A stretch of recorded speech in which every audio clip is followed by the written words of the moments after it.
War II, the military sought out and purged gay soldiers with a blue discharge. Unlike their straight counterparts who were welcomed home as heroes, blue discharge veterans were alienated by their families and faced rejections by employers. As KPIX5's Dawn Lin reports, since those fighting in the Pacific were processed out of San Francisco, many of them stayed to form the LGBTQ community that we know today. I had to hide my identity for a long time, because the minute they found out you were gay, they dropped you. 89-year-old Carl Tabell is homebound these days, but life now feels so much more open and free than his younger days. We were treated as low-class citizens. His story exemplified how so many gay service members ended up in San Francisco and shaped the city's LGBTQ community. I joined the Navy because my father and my brother were both in the Navy. Following in the family tradition, Carl, who grew up on an Illinois farm, joined the Navy in 1953 during the Korean War when he was 20.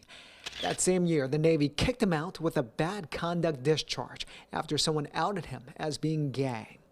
He hid his discharge paper under a floorboard in his family home and never told anyone, not even his twin sister. Your father got discharged and he's honorable, your brother got discharged honorable, but not you. You got something you have to hide, so I had to hide it from the very beginning. Without an honorable discharge, he couldn't find good work back in Illinois. So in the late 50s, Carl moved to San Francisco to start a new life. It gave me the freedom I wanted. You know, I didn't have to hide my identity out here.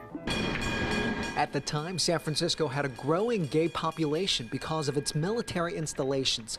World War II brought hundreds of thousands of service members from across the country to the port city. But the military saw homosexuality as a threat and expelled gay men using blue discharge papers like this one.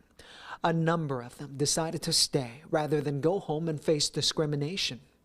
Aside from the military, Carl says San Francisco and the surrounding regions had a lot of good-paying defense-related jobs where employers never asked to see discharge papers, and that attracted out-of veterans from all over the country, including people like Helen James. I was discharged with an undesirable discharge. She was kicked out of the Air Force in 1955 for being a lesbian. I went directly to California because I had to leave my family and friends.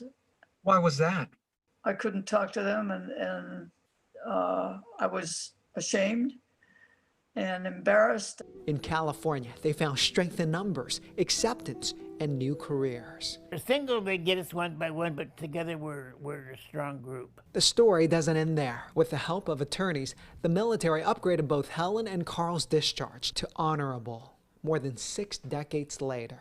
The PTSD didn't stop, but it freed me internally. My shame, you know, to have carried that as long as I did. I'm proud of having this discharge now. It took a long time to get it, but I finally got it. For Carl, no more hiding, no more shame.